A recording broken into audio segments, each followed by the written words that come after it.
Қайырлы күн баршаңызға. Бүгін кешкі асқа пигоди дайындайтын боламыз. Ол үшін жылы суымызға тұзымызды салып, ашытқанымызды салып, ұнды дәл осылай електен өткізіп, бірінші лопатканың көмегімен араластырып, содан соң қолымыздың көмегімен жұмсақ та емес, қатты да емес қамыр илейміз.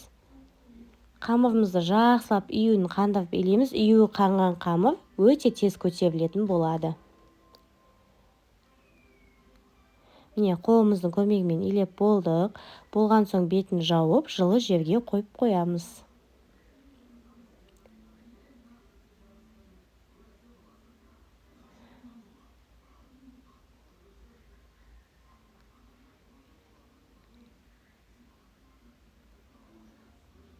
Содан соң салмасын дайындайтын боламыз. Бірінші пиязымызды майдалап турап алдым.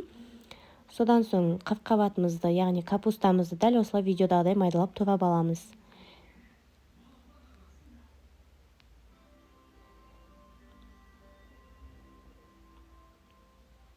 Міне, менде қырыққабат пен пиязым дайын. Енді қызып тұрған майымызға пиязымызды салып, бірінші қуырып аламыз. 5 минуттай астын жай қойып қоямыз. 5 минуттай қуырып алған соң үстіне тартылған етімізді саламыз. Содан соң дәміне қарай тұзымызды салып араластырамыз. 5-7 минуттай қуырылған соң үстіне бағанағы дайындап қойған қырыққабатымызды саламыз.